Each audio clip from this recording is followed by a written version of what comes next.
A experiência do GTA Online era completamente diferente em 2013. Daqui a pouco, tanto o GTA 6 quanto o GTA 6 Online vão ser lançados. Então eu acho bem interessante a gente olhar um pouco para o passado e relembrar os melhores momentos do GTA Online. As lojas de compra do jogo eram totalmente diferentes e por boa parte só existiam na internet. E também, é claro, o jogo não contava nem com a metade dos veículos que existem atualmente no jogo. E é claro, os veículos principais estavam presentes no site da Legendary, o Adder original, o Entry XF e também o Cheetah. Obviamente existiam outros veículos, por exemplo, como o Z-Type, mas esses aqui eram os principais. E lembrando que era extremamente difícil de se fazer dinheiro no GTA Online naquela época. Então quem tinha um desses 3 veículos, principalmente o Adder, que custava 1 milhão e era o veículo mais caro do jogo, era considerado como rico. E é claro, como também não lembrar de uma imagem vazada da versão beta do jogo, com o Hunter e também o Squad presentes na Warstock, 2 veículos que não estavam presentes inicialmente no jogo, mas que foram lançados anos depois. Mas voltando para as lojas de compra de 2013, existia um bug único que nunca mais voltou para o GTA Online, onde você podia mudar a URL, o link do site, e você podia adquirir qualquer veículo do jogo gratuitamente. E isso incluía também os veículos da versão de colecionador do GTA Online, o Chameleon, o Hot Knife e também a Carbon RS, que na época foram somente disponibilizados para quem tinha comprado a versão de colecionador do GTA Online. Agora, outro bug relacionado a veículos era o bug de passar veículos do modo offline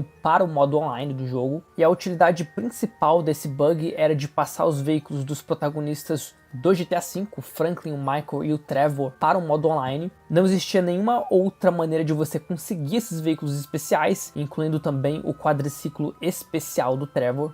Quem aí lembra? Se eu não me engano, o pessoal fazia isso até mesmo com o Space Docker, que era muito raro e ainda é raro hoje em dia no GTA Online. Durante uma jogatina pessoal minha, eu cheguei a ver até mesmo um jogador que passou o cargo plane do modo offline para o online, que hoje em dia já existe no GTA Online, só que somente durante certas missões. Outro glitch muito popular que foi removido e retornou algumas vezes era o glitch de você spawnar Northampton no mapa do jogo, e naquela época esse bug era muito mais simples de se fazer. O bug envolvia carregar o mapa através das missões do modo história e simplesmente carregar o mapa no modo online, e esse glitch retornou para o GTA Online recentemente, depois de muitos anos, por causa da última DLC de Halloween que introduziu Northampton pro GTA Online, e brevemente foi possível viajar novamente para Northampton, com algumas pequenas partes do mapa ainda faltando, mas mesmo assim, boa parte do mapa ainda tava lá. Então eu não sei vocês, mas eu aproveitei bastante com esse bug. Outra coisa bem interessante também eram os modders. Em quase toda sessão que você entrasse, era quase certo que você iria encontrar um modder ali. E os modders naquela época tinham acesso a praticamente tudo do jogo, como por exemplo, animações especiais, habilidades especiais e até mesmo armas que foram removidas da versão final do jogo, o megafone, a corda e também outras coisas. Até mesmo roupas e trajes especiais.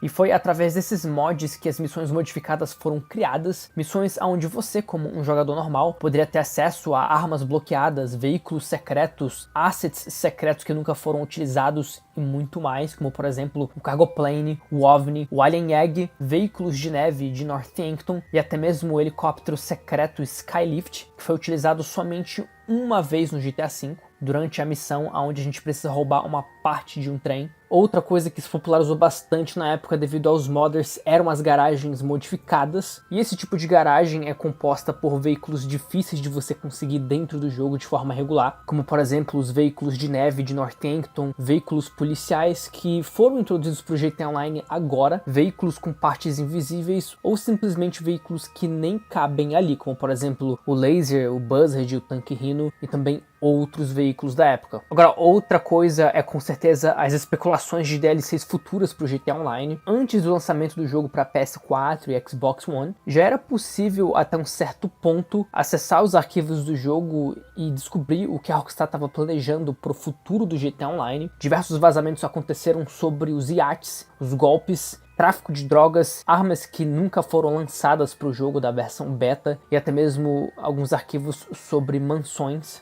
E foi também através desses arquivos que a gente ficou sabendo sobre a existência real do Hydra e também do Hunter, e até mesmo sobre a própria Jetpack, que foi adicionada anos depois para o jogo com a DLC Juízo Final. Era muito difícil de se fazer dinheiro no jogo devido à inexistência dos golpes. A maneira mais popular de se fazer dinheiro no GTA Online em 2013 e 2014 era através das missões Altos Confrontos e também Desejados, e você ganhava apenas 18 mil por missão, considerando que a propriedade do jogo mais cara custava por volta dos 500 mil, e também o veículo mais caro do jogo, que no caso aqui era o Adder, também custava 1 milhão. Dá para entender o quão difícil era de se fazer dinheiro. Em 2013 a gente também tinha um bug muito popular, que era o bug de catapulta original, que ainda está presente no GTA Online hoje em dia, só que essa versão original da Porta do Barbeiro foi consertada há muito tempo. Outra coisa que é muito nostálgica, as primeiras DLCs de conteúdo foram a DLC Praiana e também a DLC de negócios, que adicionou o Turismo R pro jogo, o Avião Vestra e também a Carabina Especial. E até hoje algumas dessas coisas ainda são utilizadas no jogo, como por exemplo a Carabina Especial, e também durante a DLC da Ostentação. Quem aí lembra dessa DLC, a DLC High Life, que trouxe o Zentorno pro GTA Online, o Fuzil Bullpup e também outras adições. Um detalhe que muita gente não sabe é que recentemente eles trouxeram atualizações para alguns desses veículos, então a Rockstar ainda não se esqueceu das suas raízes, pelo menos é o que parece.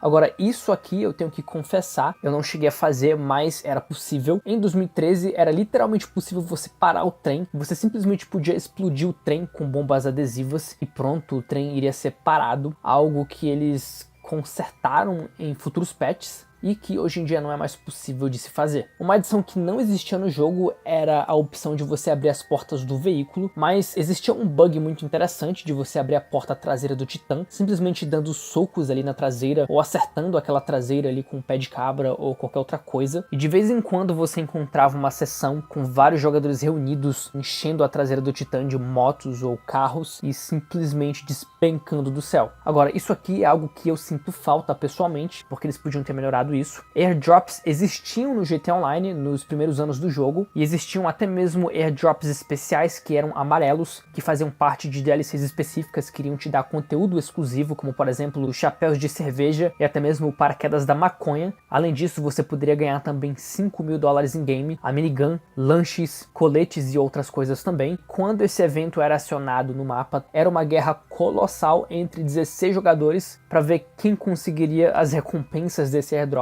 Era algo realmente bem da hora, e bem que eles poderiam colocar isso de volta no jogo, só que com recompensas melhores, só que eles nunca mais fizeram isso, né? A opção de doar dinheiro também estava presente no jogo e não era limitada a uma certa quantia. Você podia doar qualquer quantidade de dinheiro para o seu amigo ou para outro jogador na sessão, só que obviamente eles removeram essa função do jogo, porque eles perceberam que se eles continuassem com essa função no jogo, eles não iriam vender tantos Shark Cards assim. Quem aí lembra dos fogos de artifício de chão que também nunca mais voltaram para o GTA Online? Esses fogos de artifício foram adicionados na primeira DLC da Independência e depois eles nunca mais retornaram para o jogo. O bug de acessar o limbo era muito mais fácil de se fazer, e isso aqui é uma das coisas que se tornou praticamente impossível de se fazer em 2024 e 2025. E através desse bug do limbo original, você poderia ter acesso a praticamente todos os interiores existentes no modo online, o laboratório Humane, o trailer do Ômega, o apartamento secreto debaixo do mapa e também todos os outros interiores presentes no GTA Online. Agora, essa que eu tenho que admitir é muito nostálgica. Existia um bug de você acessar o prédio da IAA simplesmente quebrando um dos vidros daquele andar, e depois disso só era você pular de paraquedas pela janela e pronto, você iria conseguir acessar o prédio da IAA. Outra coisa que também foi consertada no GTA Online, eu realmente não entendo o porquê de consertar esses bugs divertidos do jogo, não faz sentido nenhum pra mim.